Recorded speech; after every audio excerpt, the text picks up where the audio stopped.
On this episode of Journey to the River, Patrick walks us through a path of forgiveness and vulnerability, building the bonds of a father-son relationship.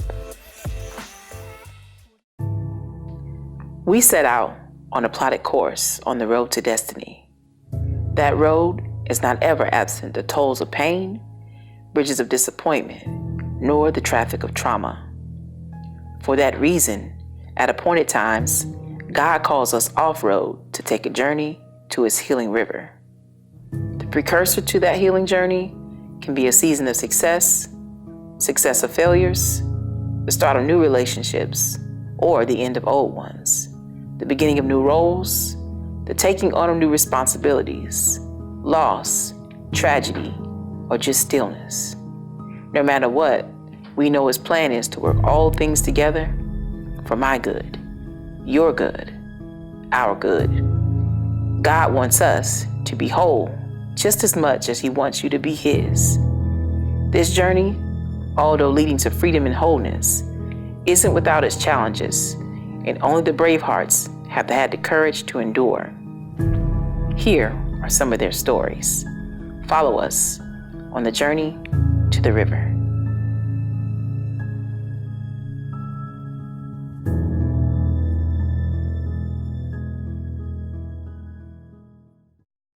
Patrick, my brother, so good to see you, man. What's going on? Oh man, everything is lovely. You know, God has constructed beautiful stories and taking people on journeys, and I'm just excited to be able to capture it, including Amen. yours, man. I know Amen. we've had some great conversations over the years, Mm-hmm. and I know one story you told me most recently. I just think that it will bless a lot of people. So Right. I want you to just tell us about a season of your life where God began to lead you to address unaddressed pain in your heart.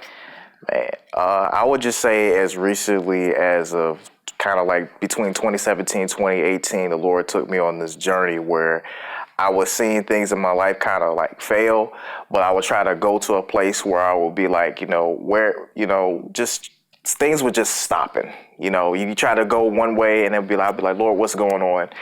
And just through a series of whether it was messages I was watching on YouTube, it was letting me know that I had some pain that I dealt with, and a lot of it dealt with my father's and I's relationship, which was, I would say, for 26 years of my life has been pretty much of a strain because, my dad has always been present in my life, but it was never one that you would see a Christian father would do, more of a like hard, stern, build you up, you're supposed to be tough in this world type thing. But my personality and his personality clashed a lot.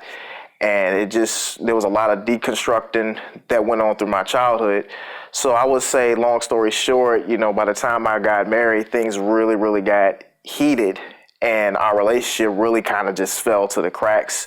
And I had to take a time to kind of heal for myself. It wasn't so much that I had unforgiveness, but it was a moment where I needed to heal. And it was very hard, because I always wanted a father to, build me up, tell me good job. And when I would see that with other people, it almost made me envious, almost, to be like, man, I wish I had that in my life. And then whether it was through band, whether it was through other groups or organizations I tried to join to try to find that build up, it would just never work. And it all linked back to that unresolved tension I had with my dad. So what was the precursor that led you to what was the thing that happened that led you to say, okay, you know what, enough's enough. We need to tackle this head on. Was there something that happened that transpired in your life at that time to make that come about? there was little things. I mean, my dad would, at one point he signed over a car towards us. But I think the real big thing that got me was when I found out that he was had some early signs of maybe like prostate cancer, and that broke me because it was just like, oh man, like I don't want to leave something unresolved and try to not make the situation right. So I prayed hard about it to God, and I called my dad, and I ended up having the opportunity to pray with him over the phone. And I would say that one of the challenges I had to face was really mentally, which was like, man, I remember everything from the hits, the talking down to just having to get through that mental struggle, that mental hurdle to try to really bring myself to the point where I could pray to my father and talk to him and things of that nature. But when I was able to muster up that courage to do so, it was a blessing that came out of it, because I would say since that time frame and since even now from the birth of my son about to come about, there has definitely been a healing that's transpired within our relationship. He's more proud of me now than it was probably say years ago, where he would look at me as if, I was probably the worst son ever. One of the things, of course, we know that God's resolve is to bring us to a place of wholeness in relationships and just within ourselves. But I know probably a unique thing as a man to explore the vulnerabilities, to let you be honest enough to say, even these feelings of failure and these things come from that relationship. What are some of the challenges that you personally had to navigate through with God, of course, to help you get to those places of vulnerability, to allow the healing to even come in? Life circumstances of just things failing, just business try to go through, fail.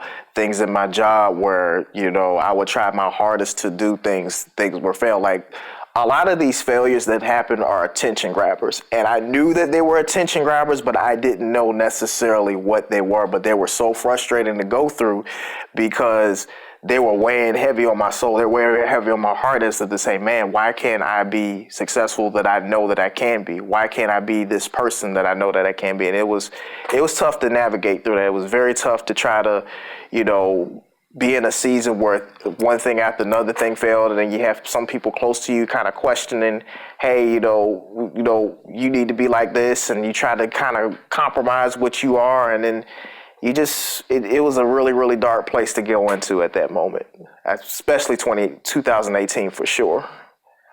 Wow. Well, overall, what are some of the benefits you've seen come out of, taking this journey experience, going to the river of God, allowing him to do this, working you and your dad? What are some of the benefits you've gotten out of that?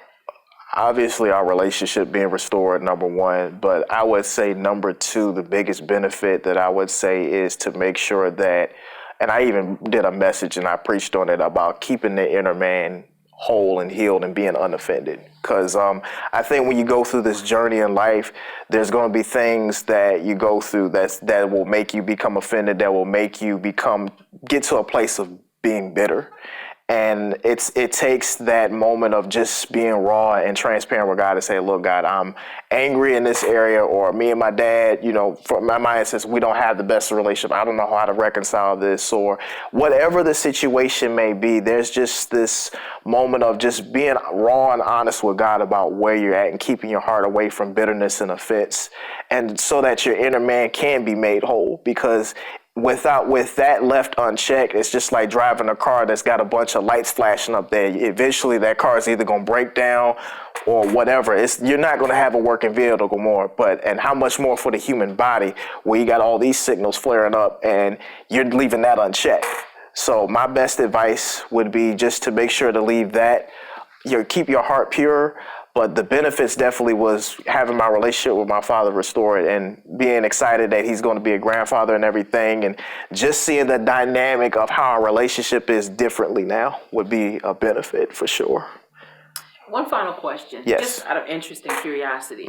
As your relationship with your natural father has been restored, have you seen any change in your intimacy with your heavenly father because of that?